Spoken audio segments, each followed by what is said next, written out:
Hello, everybody, and thank you for tuning in to the Liberty Report. With us today is Daniel McAdams, our co-host. Daniel, good to see you today. How are you this morning, Dr. Paul? Are you well rested? I am, yeah. I heard a rumor. I heard a rumor that you are so infatuated with elections and how important they are that you watched them last night. You wanted to see what would happen. And I have to confess, I watched too, a little bit, but then I got tired. Yeah. But I can't say that there was, if you're going to have elections and you have to tolerate some of the infractions, do they really count the votes? And are the parties really any different? Overall, I thought there were some positive things there.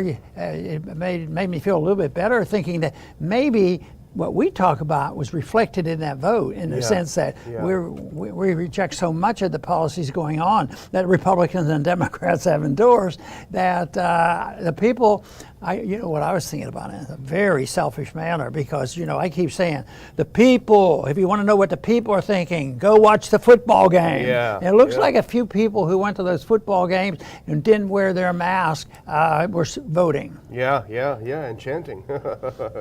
Well, Dr. Paul, as you know, I'm a non-voter. I'm not into the whole thing. I probably would have voted in Virginia had I still been there. And it's not because I'm big on the GOP. I'm not a member of the party. But just because I wanted to see people punished who had tortured this country for the past almost 2 years. Yeah. So it really wasn't about I'm all upbeat that we're going to have a new team and they're going to be really great. No, it was I want to see the bad guys punished, and it looks like they may be punished now. Yeah, I imagine Nancy Pelosi probably had a restless night last night. Well, she may have had a couple of tipples, so she may. Maybe she did react. But there's been rumors. I don't think it's been settled yet on whether she's going to run next year for another 2 years, so that she can be a kingpin. But if it turns out that it's obvious that she might not be the speaker next year, she may be just pondering that, and she may be making an announcement not too distant. After she gets these very important spending bills passed with the Republican help, then they'll probably, she may then at the time say, well, maybe I've had enough of this, but we'll have to wait and see. But there were some positive things individually on the votes that were good. I think in general, for me, wokeism was challenged. Yeah. When they had a chance, when there was a clear-cut vote on it, that the people are tired of it all. And I think that's very encouraging because just think of the promoters of wokeism. It's a powerful outfit, even though I always thought that the majority of the people, if they knew anything about it, they wouldn't be in support of this, and evidently that's the case. But that means you have to take on the media, the college professors, the establishment, the Faucis of the world, and that is very hard to overcome that. But it looks to me, there was some votes in Virginia that I thought were interesting. Of course, the governor's race was important. Yeah. But I think there was a vote on a critical race theory. And also on mandates for vaccines. Yeah. And the people they don't want it. They don't need it. And that's pretty good after all the scaremongering and all the money spent and intimidation and firing people and threatening people, all with the goal of getting the passport, the vaccine passport.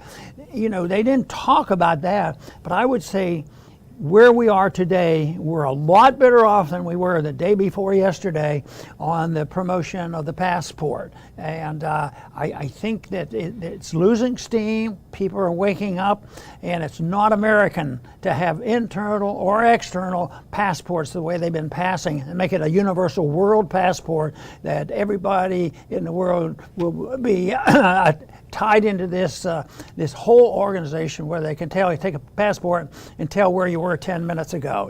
That's what they would like to do. Well, I think one of the things that this election did is it exposed the wokeists as a shrieking micro minority. A very, very small group of very, very loud people.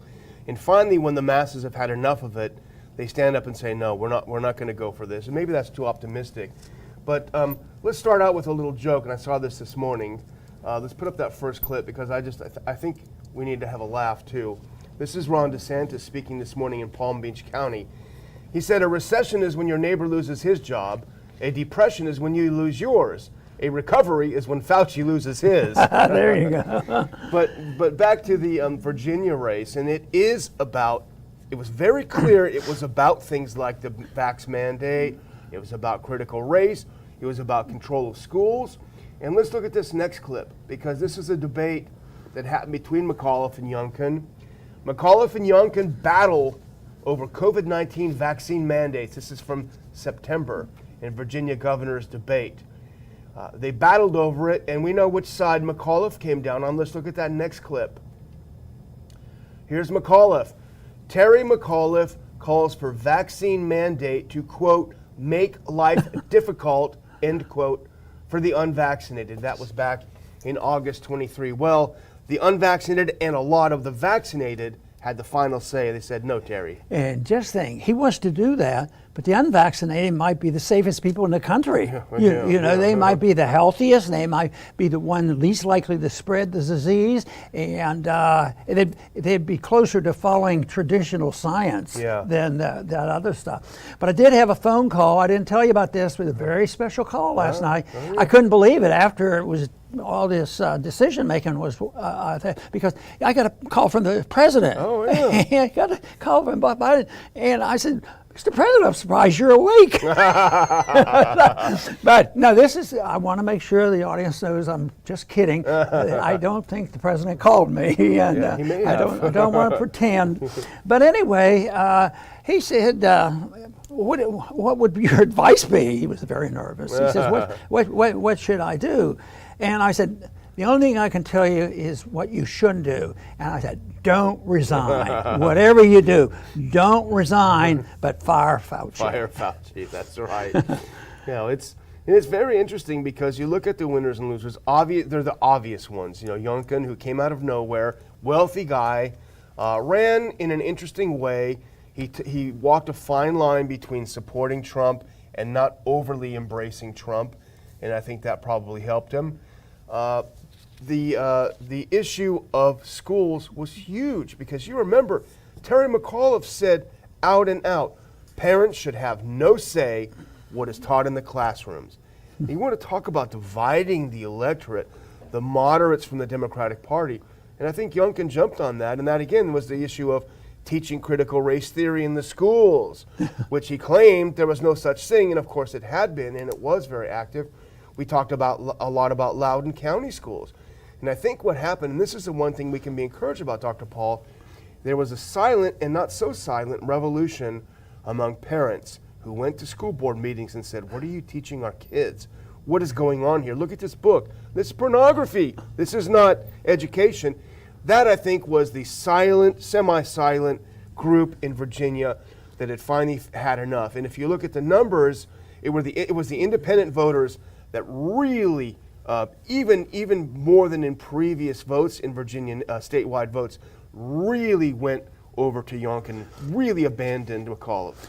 I think what happened was they really misjudged the people. I don't think these are new ideas. I think they've been around, they've been promoting it, but they're pretty quiet. The people that I knew there that were very devout socialists, they weren't noisy like the socialists that are in Congress now. They're very noisy and more honest. And this is a little bit of honesty that broke through, and I think they misjudged it, misjudged the timing, thinking the people didn't understand the people like football better than some other things, and they just really blew it. And I think, but it won't take long. Let's say next year is a good year for the Republicans and they take over the House and the Senate.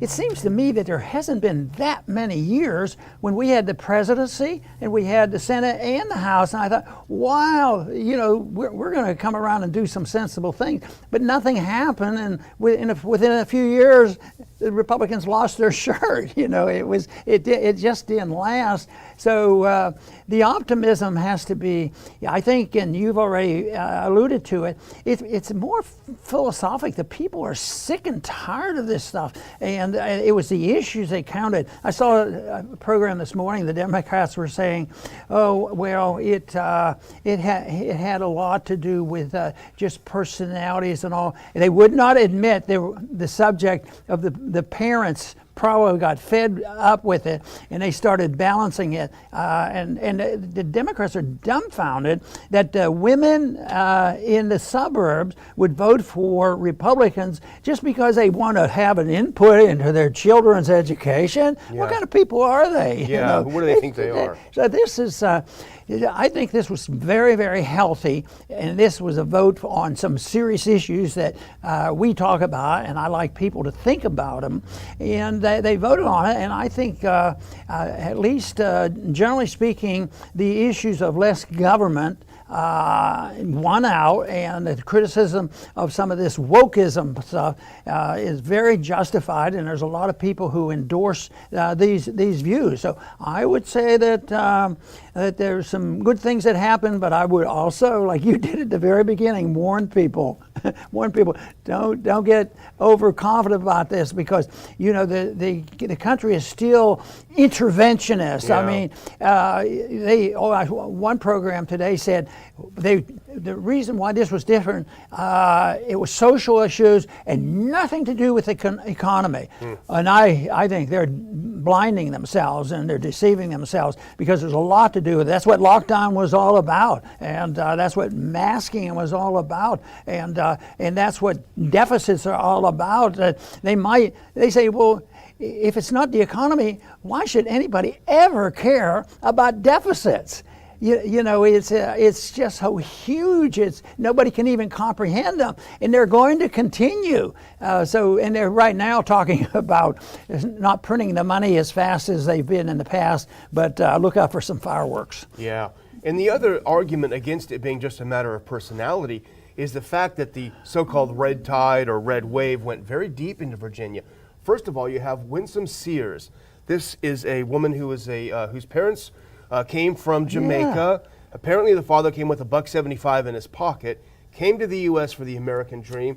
She was in the U.S. Marine Corps. She went on to be a successful businesswoman. She ran a women's shelter. She raised 3 kids. And now she is the lieutenant governor.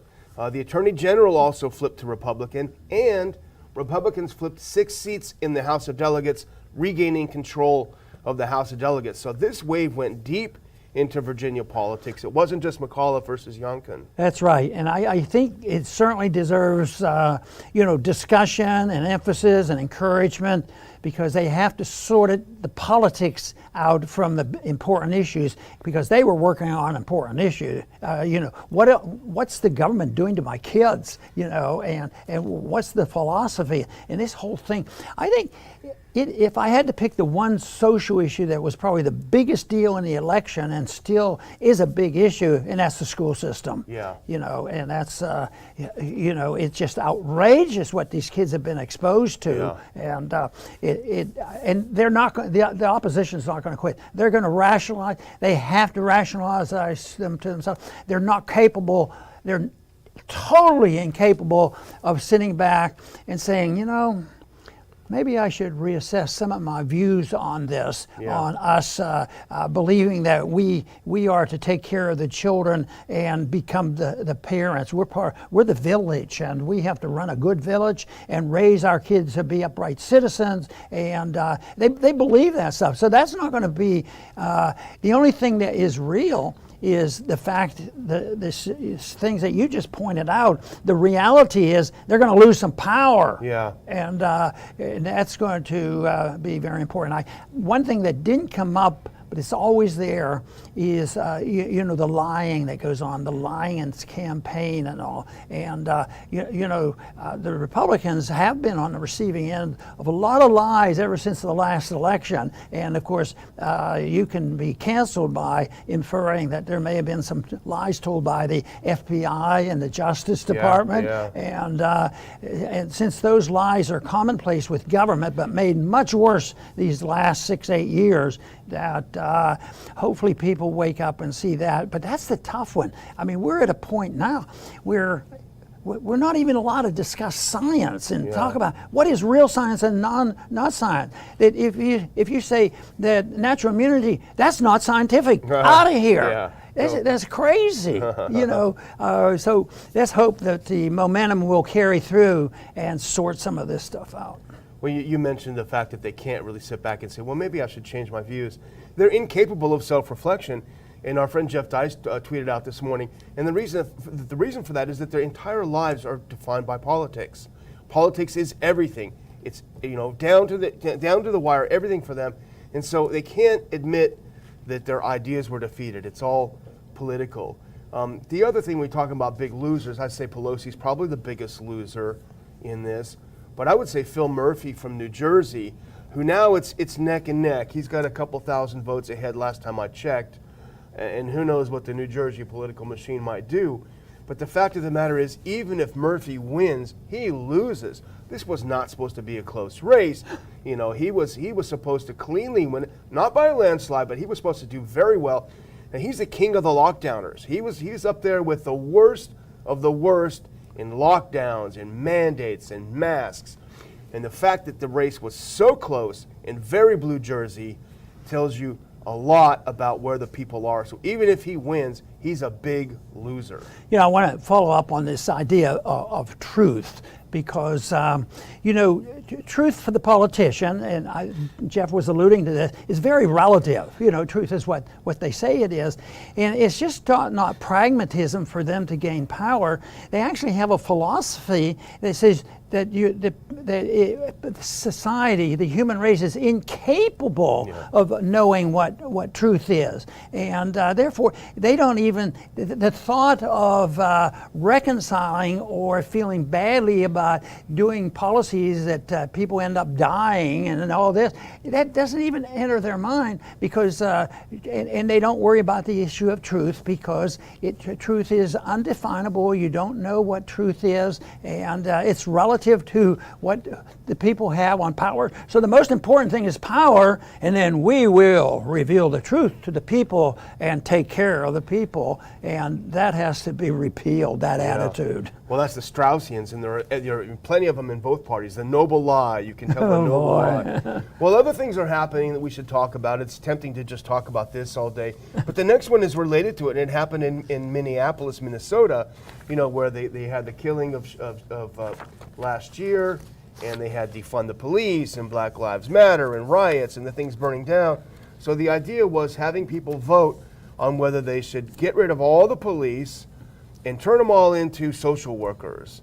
And that didn't do that well, did it, Dr. Paul? No, it went down, and I was kidding with you a minute ago about, the police are the police, and most people believe, under reasonably normal circumstances, they wanted to bring about safe conditions for their kids. I mean, I remember in the town that I lived in, we had one policeman. He had one car, one policeman.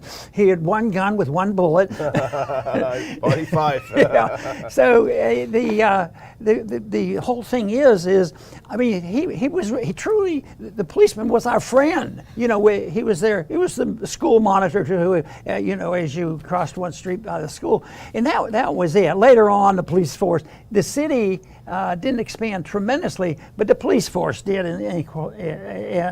did expand.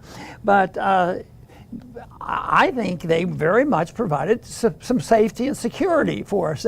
But now they want to change the name to the Department of Public Safety. And of course, that's a little bit annoying more to me than just calling a police department, because I don't like the big concept of saying one of the major responsibilities of government is to make us safe. Make us safe that we can't get into any trouble. There will be no economic problems if you get sick.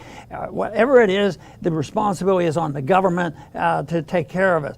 But if safety is ruled superior to liberty, then we get into trouble. And besides, if you do that, if you emphasize liberty over safety, you really don't have to be less safe. Matter of fact, I mean, there's still many opportunities about keeping in a free society, keeping people safe. Matter of fact, a lot of people believe that's far superior than depending on there's somebody breaking down my door, I better call a policeman. Yeah. You know, and especially in the inner cities. I mean, that's so chaotic that I think there needs to be the responsibility of individuals being provider of the safety. But this changing the tune. This is anti-police, anti-law enforcement, and a lot of social activity. That's what I think's going on there. Yeah. But it went down. That's the important thing. And lest our libertarian friends fear that we jumped onto the thin blue line, this I think is a separate issue from police problems, which we talk about a lot. Yeah, you know, we sure police did. brutality, the drug war. This is a separate issue. I think, as you just pointed out, this is more of a social issue than an actual issue of police brutality and police problems. They're trying to conflate the two, but the defund the police is not a libertarian movement by any stretch of the imagination. Right. And what seems so insane is the worse the conditions are in a city, you know, as all the social reforms causing all the breaking down of the windows, and you're not supposed to punish anybody, you're not supposed to arrest anybody, and you could be out in the street in an hour.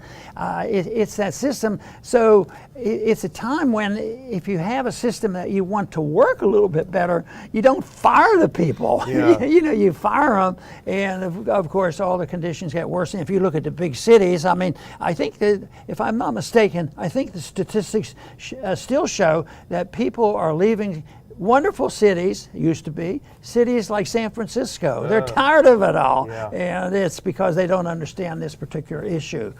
Yeah.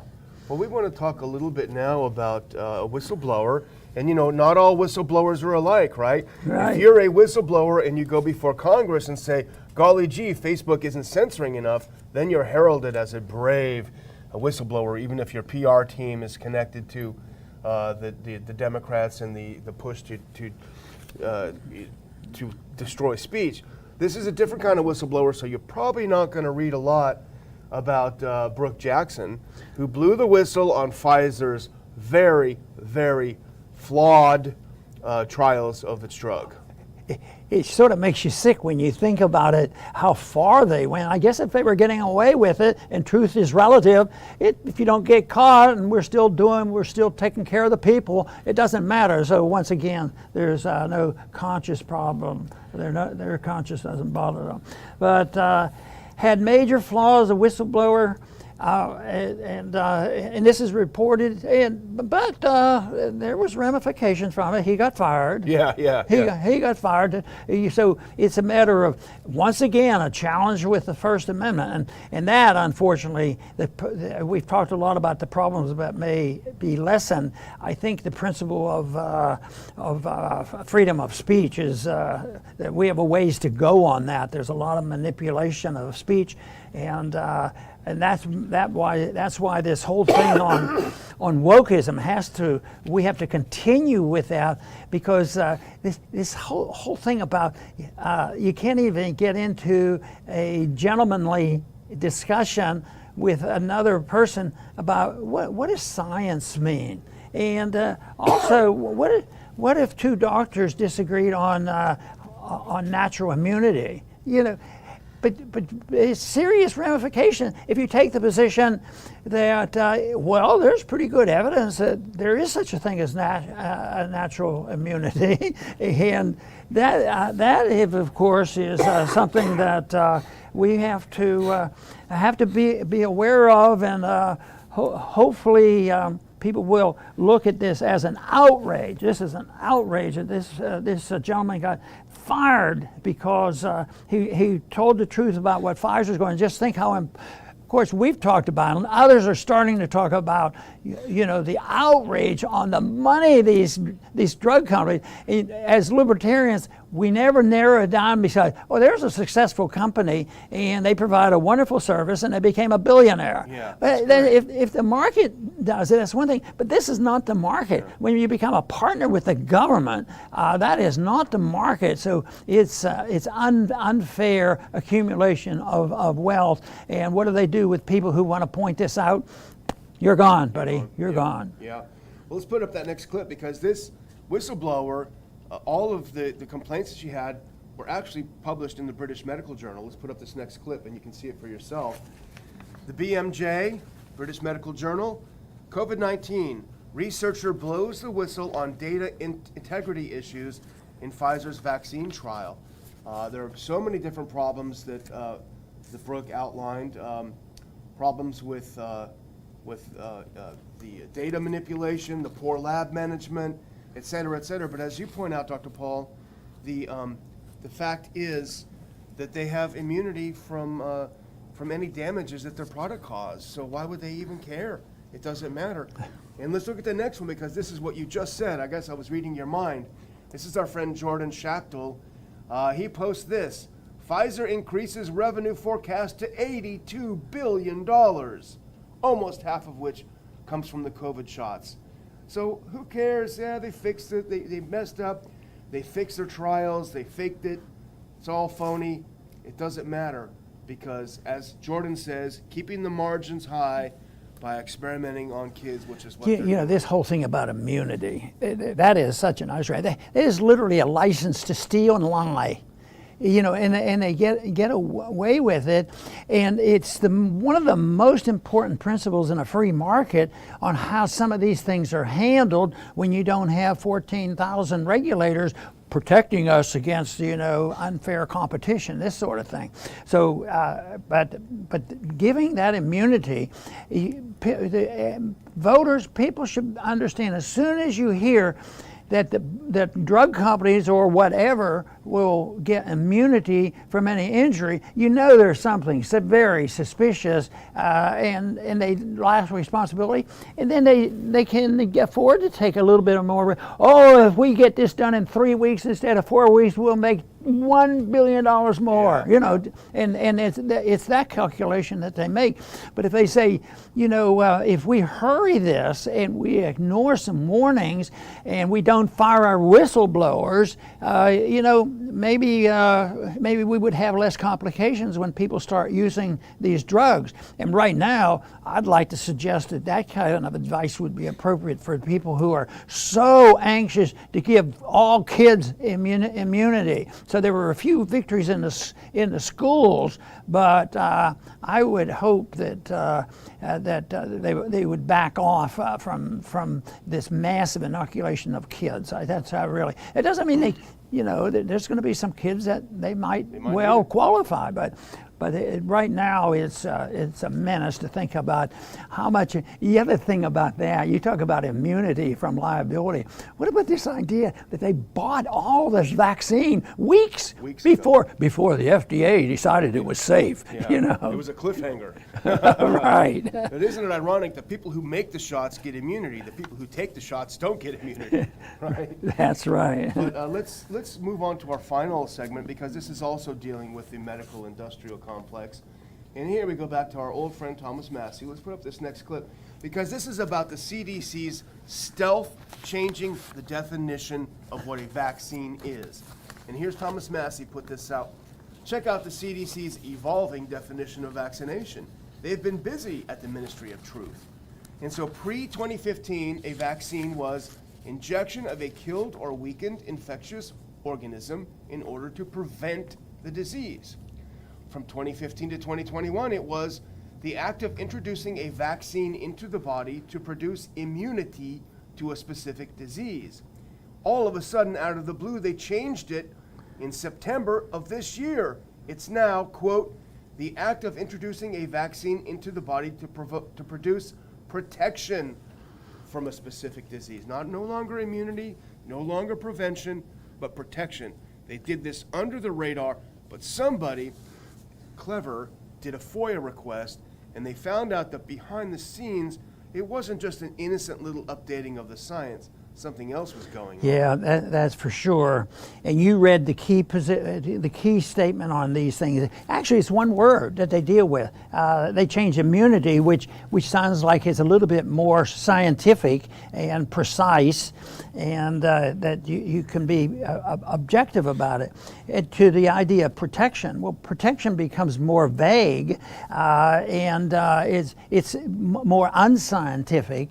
But that's what they want. They want protection. Well, well, how do you get protected? Well, if you have had your inoculations and it went 2 weeks and then you have a heart attack, it's not related. It's not related because we don't record complications in the first couple weeks after you get your full inoculation. So this whole thing is, well, we'll give you your, if you need 3 shots, if a person has 3 shots and they say, well, if you don't have the 3rd shot, if you only have 2 shots, then you're not protected. You're just like you were never inoculated. Yeah, no, you're probably worse off. You probably were at greater risk. Yeah. Well, it's interesting that this whole move, though, was not driven by science. It was driven by politics, and we have the quote receipts, as the young people say, right? Let's put up this next clip. This is an internal email from the CDC that came out from this FOIA request. Tell me this is not politics. Quote, right-wing COVID-19 pandemic deniers are using your vaccine definition to argue that the mRNA vaccines are not vaccines. And they go on to talk about what the existing definition of vaccine, and of course that was right. And so instead of changing it, not calling it a vaccine, they changed what a vaccine is. Let's go quickly through some of these internal emails from the FDA. This is from Alicia Downs. She said, "Hi Valerie, I need to update this page, Immunization Basics, since these definitions are outdated and being used by some to say COVID-19 vaccines are not vaccines per the CDC's own definition. Can you take a look and let me know?" Go to the next one. She didn't hear back from a while. "I know you're busy. I appreciate your help. The definition of vaccine we posted is problematic, and people are using it to claim the COVID-19 vaccine is not a vaccine based on our definition." And do the last one. I think there's one more. And then it says, "If this is for the general public," meaning the change in definition, "I'm good with that change." And I think, yes, that's it. So basically, they're not doing anything on science. This is only the politics of the fact that people are saying, this doesn't do what vaccines are supposed to do. You can't call it that. So telling the truth is problematic. It's problematic. That's the word, isn't it? Don't tell the truth if you want to keep your job. Yeah. And if you don't want to keep your medical job, don't say, well, there's some evidence that shows that not everybody should be forced to take a vaccine, that it's uncertain exactly what it might do. But let's just hope this momentum continues, which we witnessed yesterday. Yeah. There's some momentum there. There's some resistance building, and I think that's good. That tells me that we still we have a lot of people who are just sort of follow without thinking about it, but we have a lot of room for people speaking out. And you mentioned the most important thing that might have been the message of this whole campaign, that if you're unhappy with your schools, go to the school board, and let people know. And even if there's 2 or 3, it's important. But what if you have 10 and the nine of them are very reluctant? I'm too nervous to do this. Yeah. I can't do it. But one person raises their hand and they go and speak, and they can change the world. Yeah, because all of a sudden somebody is saying what a lot of other people. So if 10 people have turned up, maybe there's 100, and sometimes 100 people show up, and sometimes there's a momentum, and I think the momentum is in the right direction. So we will continue to encourage people to look at all these issues. At the same time, we want people to know that there's room for the criticism, and that there's a responsibility for all of us to do whatever we can to change people's minds without needing to resort to these principles that there is no such thing as truth, and there's no such things as science and all this gobbledygook. Yeah. So. Well, I'm just going to close by thanking our viewers again for watching the show. I feel cautiously optimistic. It feels like this 2-year nightmare of COVID tyranny might have turned the corner. I don't think it's going to be easy. It hasn't been easy, certainly these last 2 years. But I do think we have a little bit of traction. I think so. That means for us, it's not time to back off. It's not time to wipe our brow and say, whew, that 2 years was a bummer, but now we're back. No, we're not back. There's a lot of work to do if you want to earn our liberty back, if you want to fight for our liberty back. So let's keep it up, but let's also be encouraged by what probably is a good day for liberty, not because of the people who were elected, but because of what the people who elected them had to say by their votes. You know, so sorting all this out is important, and right now most people are agreeing that there's not a big issue, that there's less cases and less deaths from it. And at the same time, that might have probably well did occur because of some natural curves, you know, natural immunity and developing and people becoming more immune.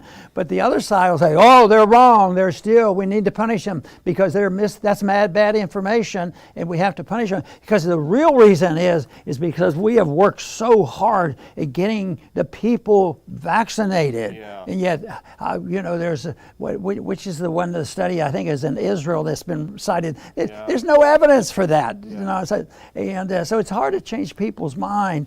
So I think certainly today, I think it's safe to say that Daniel and I feel a little bit better than we did yesterday because the people have spoken out, and the people who are speaking out don't necessarily belong to the political faction, and they're doing it only for political power. They might be wanting to get rid of some of the political power that they disagree with, and there's nothing wrong with that because in general, we would like to reduce the political power of just about every political organization because we want people to make their own decisions, and health is one of the issues that the people should be dealing with. And I've lamented the fact that over the years, much more so in the last couple of years, is that the doctor-patient relationship has been destroyed. Just think if we didn't have Dr. Fauci to tell us what we had to do or we would be punished. What if the responsibility would have fallen on the individual